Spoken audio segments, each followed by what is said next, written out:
Hello students, today we are going to discuss a very important topic, that is oogenesis.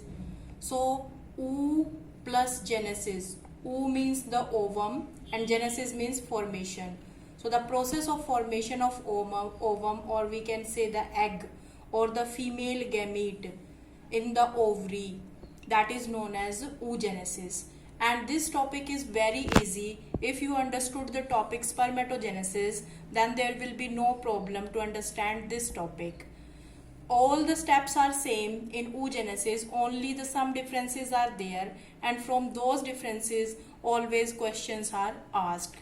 First difference is that we are saying when spermatogenesis start, so we can say spermatogenesis start at the time of puberty, but oogenesis that start in the female when the female is in its fetal life. We can say when a female child is there in the uterus of a female and its fetal life, the process of oogenesis is started. So here that is the uterus of the female, and inside the uterus, if the female fetus is there, and inside the ovary of the female fetus, we can see these are the oogonia. So what are oogonia? Like spermatogonia, we can relate it. So oogonia means egg mother cell. What is the meaning of oogonia? That is egg mother cell. So this egg mother cell also diploid. We can say 2N, diploid. So in this oogonia, there is the meiosis takes place. So when the female is in its fetal life, then in the ovary of the female fetus, there are the, you can say the so many oogonia, and these oogonia are known as the egg mother cell. And when the that female, means after the birth of that female, when it goes to the puberty time, then the lot of, you can say, the follicles that are degenerated. If we compare at the time of during the fetal life, there are the millions of the oogonia in each ovary. We can compare it with the sperms. In the single ejaculation, there are 200 to 300 million sperms are released. So like that, in the ovary of the female fetus, when it is in the fetal life, there are the millions of oogonia in each ovary. But after the birth, when that female goes to the puberty time, then there will be the degeneration of the so many oogonia, and this process is known as follicular atresia. When it goes to the puberty time, this process is known as follicular atresia. If we compare the ovary of that female that is in its puberty time, we can say there are 60,000 to 80,000 follicles are there in its ovary. Okay, so now we have to understand this topic. So in the very starting, in the female fetus, there are the millions of oogonia, and these oogonia increase in size and known as the primary oocyte. In primary oocyte, there is the no meiosis takes place. Only they increase their number by mitosis, and they are known as the primary oocyte. And these primary oocyte, they you can say in the stage of the prophase 1 of meiosis, because meiosis takes place, meiosis is started, and that is not completed in the primary oocyte. So that primary oocyte also means in these primary oocytes, these are also known as the primary follicles. After it, these are known as primary follicles. How we are calling it primary follicles? Means one main cell in the center and other are the surrounding cells, and these are known as the granulosa cells. So when the primary oocyte having the surrounding cells, a layer of surrounding cell, then we can say it is known as primary follicles. And in the ovary of the female, we can see there are 60,000 to 80,000 primary follicles are there. And when it goes to the puberty time, then also there are the so many degeneration of these follicles takes place. Then this primary follicle change into secondary follicle. So what is secondary follicles? When these granulosa cells also increase in their number, then we can say the secondary follicles. But we have to remember this thing, in the secondary follicle stage also there is the primary oocyte. There is the no division of that primary oocyte into secondary. It is in its primary stage. Then after secondary follicle it change into tertiary follicle. And in the tertiary follicle there are the more than 2 to 3 layers of granulosa cells. And it is very important, at this stage we can see a very empty fluid cavity is there, and this is known as the antrum. And this question is asked that in which type of follicles the antrum is present. So it is present in the tertiary follicles. And at this stage we can say after tertiary follicles it change into the Graafian follicles. And when it change into the Graafian follicles, then that primary oocyte that change into secondary oocyte. Here the you can say the meiosis 1 that is completed, and it change into secondary oocyte plus one polar body. Here is the structure, this primary oocyte change into secondary oocyte, and there is the formation of the first polar body. Now it is known as the secondary oocyte. So what is the Graafian follicle? We can say when there are the so many layers around the secondary oocyte and the cavity antrum is also present, then the fully mature follicle having the secondary oocyte known as the Graafian follicle.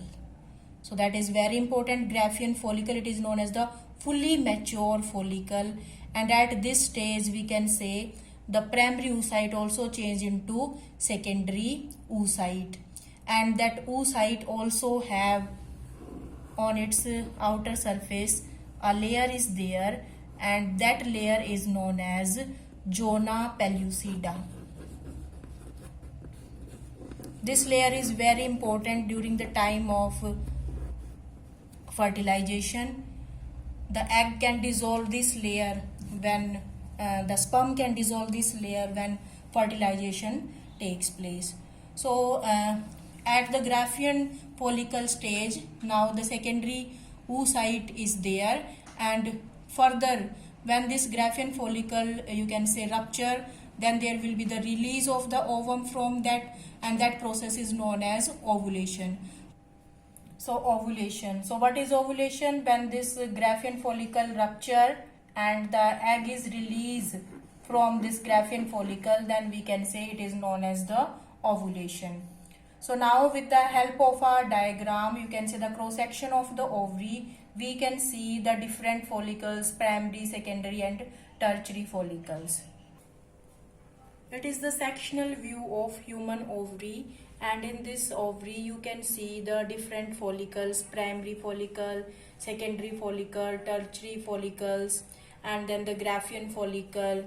And here the ovulation takes place, the rupturing of this Graafian follicle, and here that is the ovum. It is also known as the secondary oocyte. Why?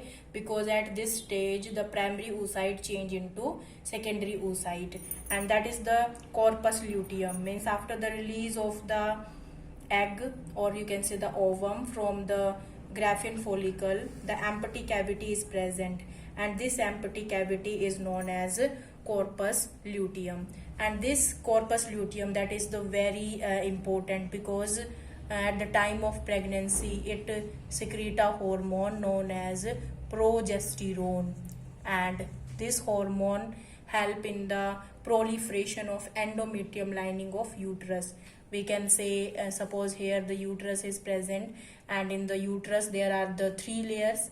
Outer layer, that is the perimetrium, middle layer myometrium, and the inner layer, that is the glandular layer known as the endometrium. So in this endometrium, if you can say the fertilization takes place, then this endometrium layer that also increase in size, so that it can provide the nourishment to the developing embryo. So this progesterone hormone help in the growth of this endometrium lining at the time of the pregnancy. And when pregnancy is there, then we can check it with the help of a test, we can say. So this hormone is present in the urine of the pregnant ladies. But if fertilization not takes place, then this corpus luteum change into a yellow body known as corpus albicans. Corpus albicans, that is the degenerating corpus luteum, we can say. So the ovary have the two areas, the cortex region, the outer region, and the medulla region. So in the cortex region, the blood vessels and the primary follicles are present, and in the medulla region we can see the primary follicle, secondary, tertiary, and the Graafian follicles. So class, in the very starting, what is there in the ovary means when the female it is in its fetal life, then there are the so many primary follicles in the ovary, and when it goes to its puberty time, then there are the so many follicles are degenerated. We can see no more primary follicles are added after the birth of the child.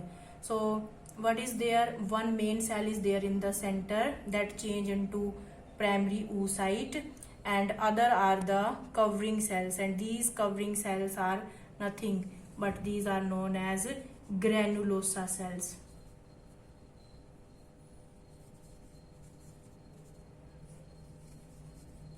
And the number of these granulosa cells are increasing. When there is the formation of 2 to 3 layers of granulosa cells, then we can say it is the secondary follicles.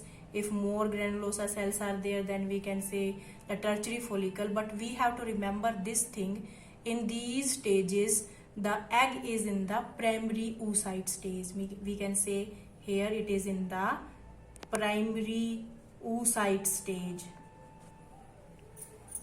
So you can see these red color cells, these cells are known as the granulosa cells, and in the center it is the primary oocyte. And these black color cells, these are known as the theca externa and interna. So theca layers are there and externa means outside. So the outer layer of granulosa cells, theca externa, and the inner layer, that is known as theca interna. So this theca interna also release the hormone estrogen. Estrogen, that is the female sex hormone. So that is released by this theca interna cells in case of human female. And one cavity is there, that cavity is known as the antrum. So in the tertiary follicle we can see this cavity, that is the characteristics of the tertiary follicle. And when this follicle is fully mature, we can say, then it is known as the Graafian follicle. And in the at this stage also it change into primary oocyte change into the secondary oocyte. And that secondary oocyte, suppose it is the secondary oocyte, so around this secondary oocyte one layer is there, and that layer is known as zona pellucida. And outer another layer also there, that is the corona radiata. So these layers we will discuss at the time of fertilization. So then it change into the secondary oocyte, and the secondary oocyte is released from the ovary, and this process, release of the secondary oocyte, it is known as ovulation. And then after ovulation, the Graafian follicle, that change into degenerating bodies, yellow mass known as the corpus luteum. And if pregnancy is not there, then it change into the yellow body or degenerating corpus luteum, corpus albicans. So this is the diagram of the human ovary, and we also discussed the process of formation of ovum, or you can say the oogenesis. So I think that is clear to you all. Thank you.